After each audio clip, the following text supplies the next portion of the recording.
अरे अब अगला शहर कौन सा घुटेगा? कौन सी नदी का पानी इतना गंदा होगा कि पीने लायक ही ना बचे? दिल्ली में, मुंबई में या किसी छोटे से कस्बे में जहाँ हवा में जहर घुला हुआ है और कान में शोर का बम फूट रहा है।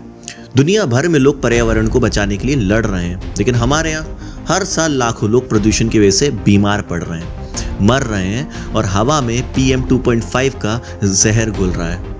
नदियाँ नदियों में तो प्लास्टिक और केमिकल्स का कचरा बह रहा है। और शोर, वो तो ऐसा कि रात को हमें नींद ही नहीं आती। फिर भी हम चिल्लाते हैं कि भारत विकास कर रहा है। अरे कौन सा विकास?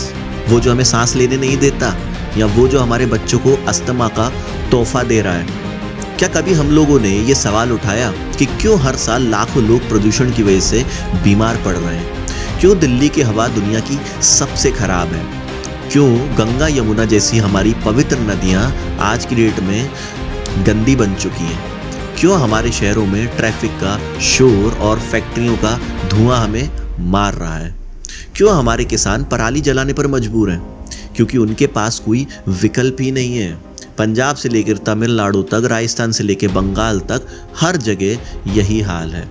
शहरों में कारों और फैक्ट्रियों का धुआं उड़ता है जो हवा को जहरीला बना रहा है। गाँव में कीटनाशक और प्लास्टिक का कचरा मिट्टी और पानी को बर्बाद कर रहा है। और नॉइस पॉल्यूशन, वो तो बस ट्रेनों और हॉर्न्स के लाउडस्पीकर का रोज का ड्रामा बन चुका है। और सरकार, वो बस स्वच्छ भारत के पोस्टर चिपकाती है, लेकिन कारखाने कभी बंद ही नहीं होते, वाहन चेक ही नहीं होते। आपने अपनी गाड़ी का PUC लास्ट टाइम कब चेक कराया था?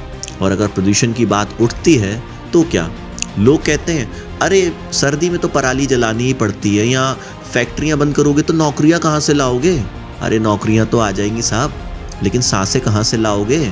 जब दिल्ली में AQI 500 के पार हो जाता है, जब मुंबई में नदियाँ काली पड़ जाती हैं, जब बेंगलोर में ट्रैफिक का शोर कान फाड़ देता है, तब क्या ये छोटी बात होती है? ये प्रदूषण का कहर हमारे देश को अंदर से खखोल रहा है और हम बस मास्क लगाकर ये बोल देते हैं, चलता है।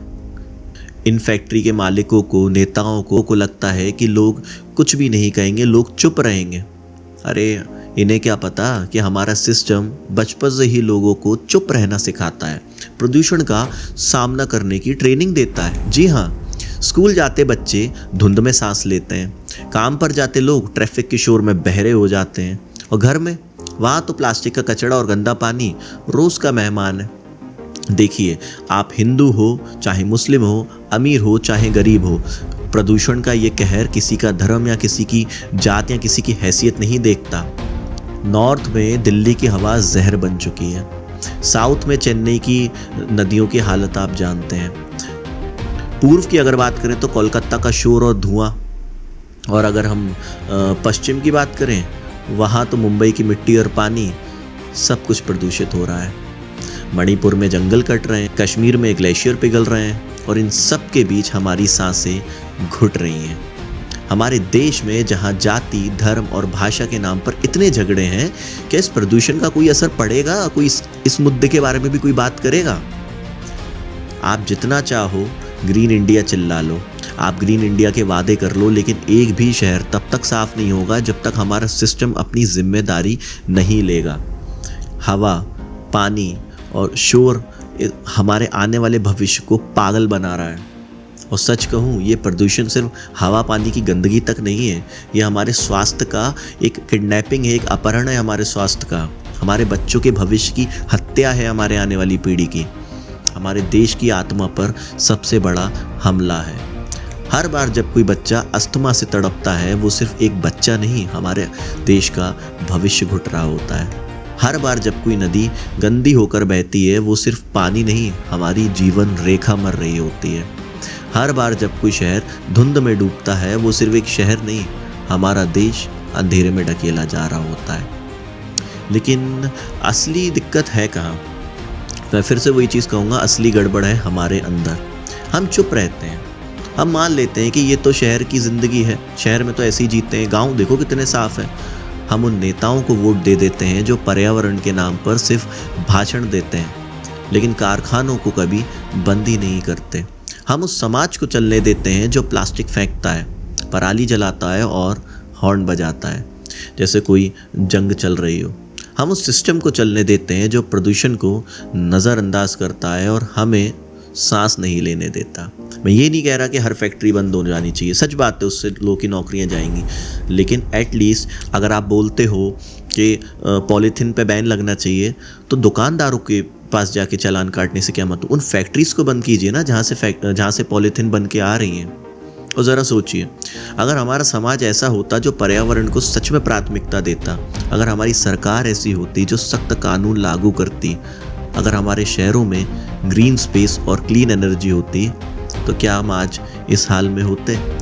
अगर हमारे स्कूलों में बच्चों को पर्यावरण बचाने का पाठ पढ़ाया जाता, अगर हमारे कारखाने क्लीन टेक्नोलॉजी का इस्तेमाल करते, अगर हमारे नेता जवाबदेह होते, तो क्या हमारी हवा जहर बनती? क्या हमारी नदियाँ नाले बनती? क्या हमारे बच्चे कभी बीमार पड़ते? और हाँ, ये सिर्फ हवा और पानी की बात नहीं है, ये हर उस बच्चे की बात है जो धुंध में खेलने जाता है लेकिन बीमार अपने घर वापस लौटता है। ये हर उस किसान की बात है जो पराली जलाने पर मजबूर है लेकिन खुद का खेत बंजर कर देता है। ये हर उस परिवार की बात है जो गंदे पानी से बीमार पड़ते हैं। ये हर उस इंसान की बात है जो शोर में सो नहीं पाता और तनाव में जीता है। जिस दिन वो वक्त आएगा जब सारे भारतीय एकजुट होकर इस प्रदूषण के कहर के खिलाफ लड़ेंगे, जब हम अपनी हवा को साफ रखेंगे, अपनी नदियों को बचाएंगे, अपने शोर को कम करेंगे, उस दिन ये देश बदलेगा। उस दिन हर बच्चा गर्व से कहेगा कि हाँ, मैं साफ हवा में सांस ले सकता हूँ। उस दिन किसान को भी यकीन होगा कि उसका खेत हरा भरा रहेगा, और उस दिन हर भारतीय को भी गर्व होगा कि हमने अपना पर्यावरण बचाया, अपना भविष्य बचाया। तो अब बोलिए, कब तक हम इस प्रदूषण को अपने देश को मारने देंगे?